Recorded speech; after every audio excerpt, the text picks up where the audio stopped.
that actually turned out to be a very good and very productive day. As sellers, I'm going to be completely honest with everybody. For the most part, you were grossly overpaid today. The fear that, and it doesn't matter what we paid for the horses last year, what they've done, what they could do. The only horse that was anywhere near fair market that I thought we got a little shorted on, especially given the other two, was Hope's Reprise. But you got to believe 15.5 was plenty. Was plenty for that horse. And then obviously, wow, the Dragon horse, Luck of the Dragon. Talk about luck, man. $19,000 for that horse was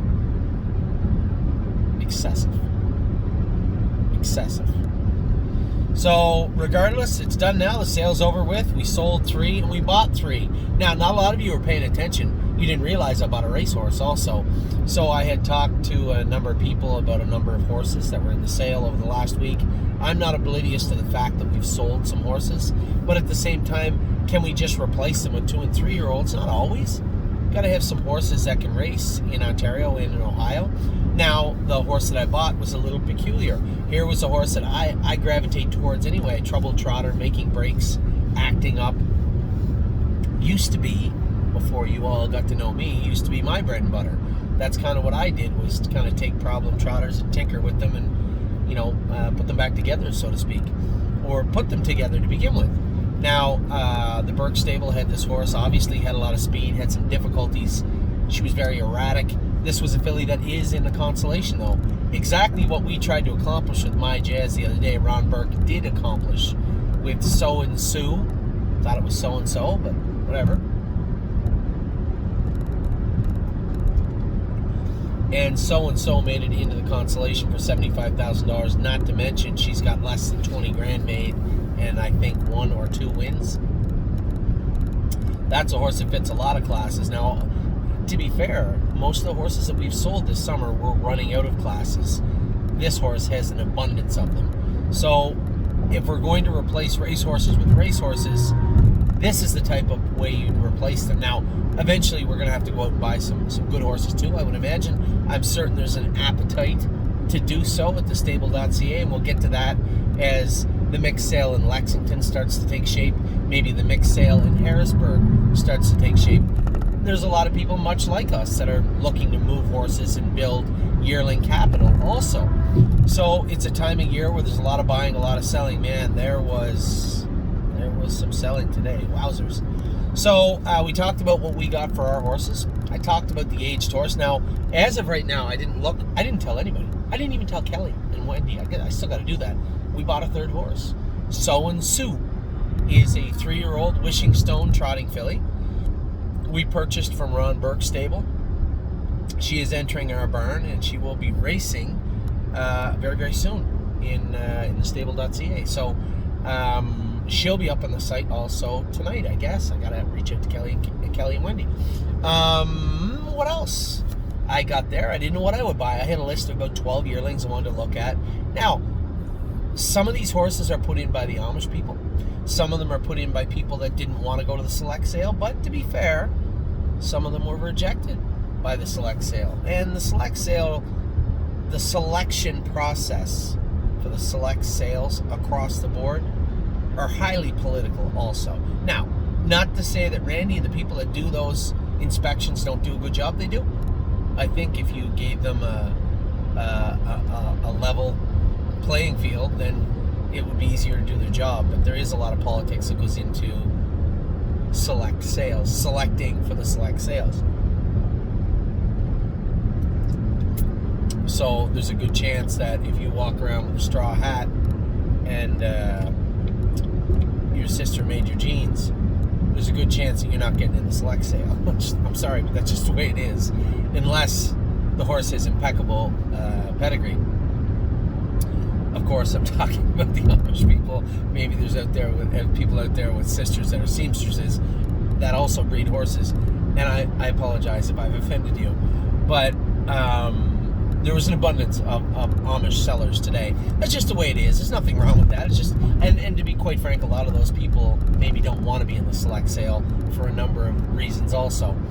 So, I looked at all the horses I wanted to look at. Now, to be fair, number 5, Cash Deals, was not on my immediate list. Wheelin' and Dealin', was that one of my favorite Ontario sires? No.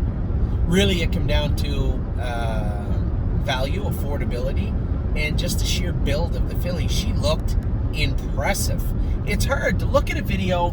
I'm assuming that video was shot on the best day of their life because the video is edited. The horses are shined up. You know, they are prepping for that 2-minute video, right? And it's 30 minutes whittled down to 2-3 minutes. So that's the best the horses look to date, virtually, is what you're looking at. So I take all the videos with a grain of salt. Now, by far, the best video in the entire sale was the horse that we bought, the Credit Horse. By far. He should have brought 6. He brought 13.5, and everyone was looking at this guy. It was an exceptionally good video. The horse videoed well. The video was done well. And kudos to them. They did a great job. They took a horse with mediocre, at best, pedigree, and forced everyone at the sale to look at him. And I did. Perfect size. Not big. He's not small. He's going to be a nice size colt. He looks so slick in his video. It was just really hard to discount what we were looking at. How do you discount that? How do you look at that and say, he's not for me? You could look at the pedigree and say, I'm sorry, there's just not enough there. All right, go ahead. I don't care. I tell people this all the time, and I can be wrong. I'm certainly no guru. But at the end of the day, smarter people before me have taken the same stance. We race horses, not pedigree pages. And although pedigree is a great indicator and probably the great equalizer, at the end of the day, there's always an exception to every rule. And if there was an exception to a rule, it was this horse today. He was gorgeous. He's put together nice. You know, and of course, I said Danny and Brian and I were looking at horses. We walk up just as he rears up in the air. It was like he was waiting for me to walk up. So I bought him. Now, this was after we had already purchased the Wheelin' and Dealin' filly. I like everything about this filly. She's put together well. She stands great. She's got a beautiful body. In fact, you could convince anyone she was a colt from a distance. She looks like a colt. Looks nice. Decent pedigree. Far better pedigree than the other colt. But Ontario horse selling at the start of a mixed sale. This is the first sale of the season, right? First one of the season. They get that feeling out stage. You know, you got an okay, out-of-state bred yearling filly. Maybe a little less interest than should have been. So we ended up buying Cash Deals. Hip number 5 out of the sale. And then the horse I waited for. And I had bid on a number of horses in between that I did like. A couple of them I pitched. You know, I really, really liked a big, long Tom filly. You guys can see number 45, but you could tell in the video she was a little sickle-hawked, a little cow-hawked. Just one of those afflictions that we've never had luck with. And this will be the year of reflection. We're going to look at what has worked and has not worked and try to deviate from the latter. And that's what I've been telling everybody. So the cow-hawk filly that I really like, she's just one of those horses when you look at her in the barn. Beautiful filly. Until you get to the hawks. And then you're like, can I forgive her? Yeah, if you really were a true value player and had a smaller stable and just wanted a nice filly to maybe flip a coin on and take a chance on, that was the one. You could make that argument to me. But we weren't in the market for coin flips. We were in the market for value, affordability. Flashy horses. That's what we were looking at today. And I didn't know whether we were going to buy 1, 2, none, or 5. I had no idea. I think I bid on 4 or 5 long toms, maybe 3, something like that. I didn't get any of them. I bid on a really nice and away we go colt. Didn't get him. You know, whether it's the first sale of the season or I'm always trying to look ahead also. We got Lexington. We got the select sale in Ohio. We got Harrisburg. We have, I don't know how many sales in Ontario, and then we still have I think On Gate probably has something going on again this year. So, a lot going on. If we really, there was a small chance I wasn't going to buy anything today, but there was a chance. So I was very happy with what we bought. Cash deals, Wheelin' and Dealin' Philly, number 5. Number 50, Credit, I forget his name, Credit Colt. Man, he was gorgeous. We bought him, and then I bought a racehorse, trying to replace some of the middle of our diamond, so to speak. So and Sue, out of the Ron Burke stable. A lot of talent, a lot of speed, a lot of high hopes, but hasn't completely put it all together. We're going to see if we can help her do that in the coming weeks. Starting this week. So that's what we did today. Now, I just got to watch Walk on the Moon race. I know there's going to be a lot of people say, Mario, why didn't you just stay in the hole and drive through like that other guy? Well, Mario made the right choice. He didn't try. I mean, Trevor could have blocked him, and then you never get out. Now you're in. There's no getting out. So Mario backed him out around, and Trevor kind of drifted out a little bit. Now, did his horse drift? Was Trevor playing defense? I don't know. Little both, maybe none. I don't know. But a horse ended up sneaking through where Mario could have been. Anybody could see that. But Walk on the Moon finished up good. It was a good trip for him today. So he raced well. Obviously, we still have Brave World coming up. But the stories of today was the 3 we sold, which was very good. Anytime you have a good day at the sale, you're like, I should have put a bunch of other ones in the sale too. But it's just the way it is. A good day at the sale for us, both as sellers and purchasers. We now have a brand new, fresh racehorse in the barn, and our first 2 yearlings of the entire season. So it was a good day in that regard. What else do we got going on? Still got a very busy week ahead of me. We got Bomb Hugger returned home today. You guys maybe didn't know. Maybe you thought she came right home. She didn't. I wanted her turned out because I knew that we were going to skip Vernon. Just give her a few days to relax at Melissa and Mark Beckwith's farm. Send her back home. She arrived back home today. Her next start will be at Yonkers in the final. We may prep her in some form. We'll prepare mutually. We'll prep her in some form over the next couple of weeks and get her ready to rock for the New York Sires final. Now, some frustrating news came in.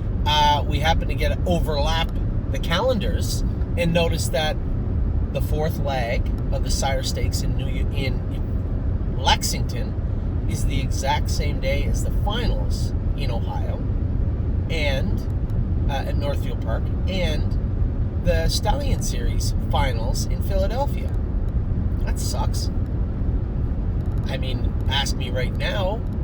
I'm staying in Ohio, obviously. We got Slim Jimmy and Sweet on Pete. Just a little side note, and we'll get back to it in a second. I always tell you guys, winners win. We drew the blood on those fillies today, and Slim Jimmy's white count was high, not surprisingly. That could have been chicken and the egg. That could have been an elevated white count because of the presence of blood in his lungs. That could have been sickness causing him to bleed. I don't know. Either way, the result's the same. He's going on Lasix first. We're going to put him on antibiotics. His liver count was exceptionally high. In fact, twice as high as Compass Rose DC's was last week when she raced poorly. Just so you know, a little food for thought there. Now, 2 weeks, we're really going to have to work on this liver count over the next 2 weeks. It is, Lasix will happen, but this liver count is going to be difficult to get down to peak performance levels. So we're going to do the best we can, and we're going to continue to work on it. Now, we'll get it down. How far down, I don't know. Maybe 14 days, 12 or 11, 13 now, something like that.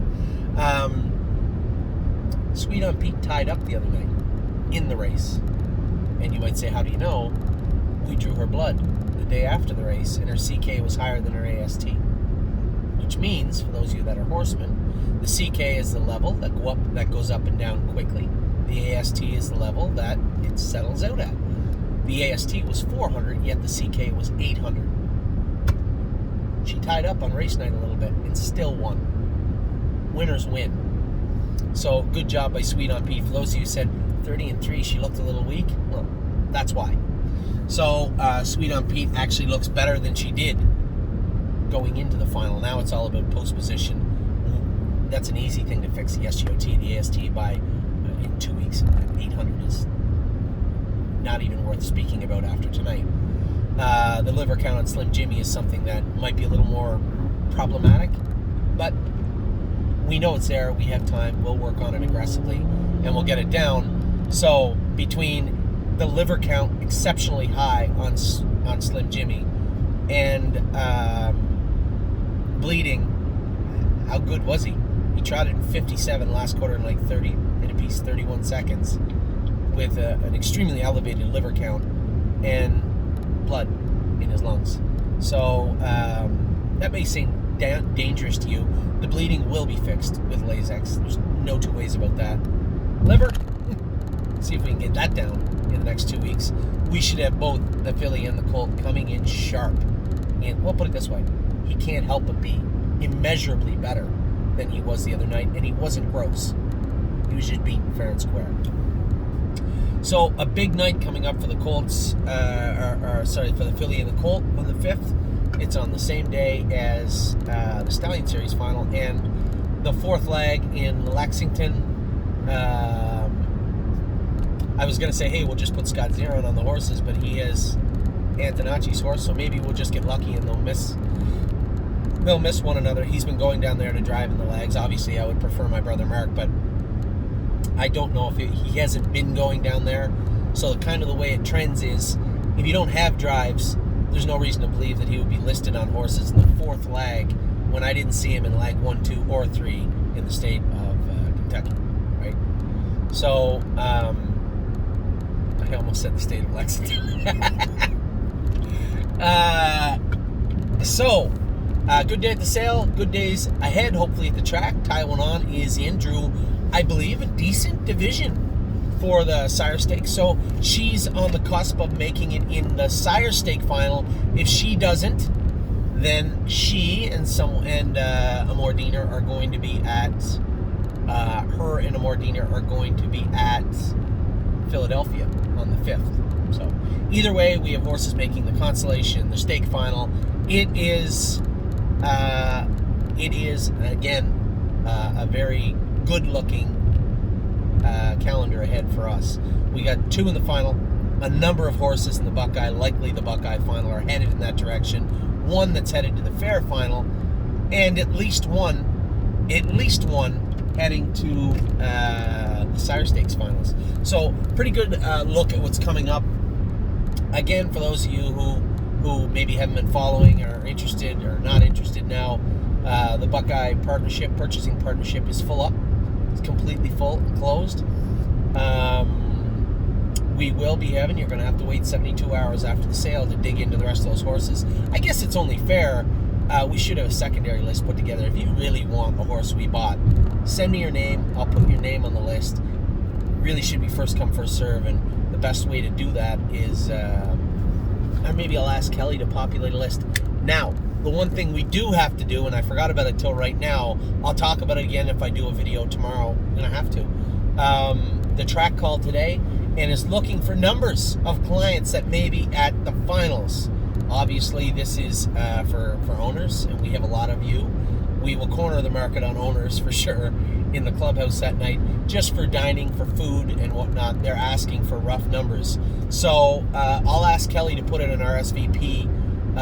They asked me for Tuesday morning. They need the final numbers, if you don't mind. So I think they meant, well, today's Tuesday, so a week. You got a week. But we're going to have the RSVP. I'll get Kelly to put together an RSVP thing so that all of you can sign up and say, I'm going to be there. I know a lot of you have already told me. Keep in mind, and please don't be upset. This time of year, my head is full, overflowing with a combination of useless and very useful information, and I'm constantly trying to weed it out and fix it. So if you text me and say, hey Anthony, can you put me down for a share of this horse, it may not work that way. So I'm not saying don't email me or text me, but it may not be your most trustworthy form of dialogue with thestable.ca, because I do have a lot on my plate right now. So if you're out there, somebody messaged me and said, hey, I'd like to buy 10% of cash deals, maybe send that off to Wendy, okay? For whatever reason, if you can't buy it on the site, for whatever reason you can't buy it on the site, maybe you don't know how to use the site yet, maybe you're not comfortable on the site, I have no idea, but message Wendy. It's the only real way to make sure that this gets taken care of, because I just have so much going on that I feel terrible. Once in a while, there will be a mix-up, and I won't go and be able to take care of something for someone, and then it ends up, I feel like a jackass, and I don't like feeling like a jackass. So do yourself and me, please me a favor, and say, and let's just be as clear as we can. If you need to get in touch with someone that can get you shares of a horse or specific information, it probably isn't me, especially firsthand, because unless it has to do with the horses or the track or anything like that, I'm always happy to answer emails and texts. But with all the driving I do, when I'm on the track, I'm at the sales, I have a lot going on, texts and emails get missed all the time, and then I feel bad. So we get the RSVPs for the final at Northfield Park, the finals at Northfield Park, for dinner, for reservations. I'm going to ask Kelly to put together an RSVP to ensure that we have clean information together for Northfield Park on Tuesday. I would suspect she's going to want to close that on Sunday or Monday morning, but I'll have her reach out to all of you. When it comes to, as I said, the Ohio Partnership, it's full up now. Maybe we'll start populating a list where people can, I guess you can't until we buy the horses, so I don't know how the best way to do that is. We're just going to have to muddle through best we can. Obviously, this partnership proposal was put together in a way where it's saying, let's throw a bunch of stuff against the board and see what sticks. I need to know what works, what feels right for the stable, what you guys are comfortable with, and what you're not comfortable with. I know there's a lot of people that wishes that they could get involved right away with the stable at a much smaller denomination, and there was just no real way for me to do that. Ontario is coming up, Lexington is coming up, and how this sale goes, how it looks, and what we do at this sale will play a big role in what happens moving forward with Ontario, with respect to Ontario and Lexington. So, with that said, as always, I appreciate the kind notes. I think we had an absolutely tremendous day at the sale today, both as buyers and sellers. We got a new racehorse. We got our first 2 babies of the year. Lots going on here at the stable. Lots of stuff. Feels like we're back on track, right? Got a little punch in the face there from some trotters last week, but it feels like we're back on track now. So let's start carrying that into tomorrow. We got Path of Totality, Tipsy and Dixie tomorrow. We have 4 horses racing at Northfield Park. I believe Massive Profit is in to go tomorrow in Indiana also. So we have a lot going on, and there'll be lots more throughout the rest of the week. Again, I hope you had a good day. It was a scorcher down here. I got in the car. It was parked in the sun. Maybe that's why the engine light's on. Maybe my car might have had a stroke. 108 degrees Fahrenheit is what it said when I turned the car on. It was hot. So, I hope it was hot where you were. I hope you had a great day, cooled off somewhere, and took in the fine weather. I will talk to all of you very, very soon, to the Path of Totality group and everybody else tomorrow. Good luck. Take care.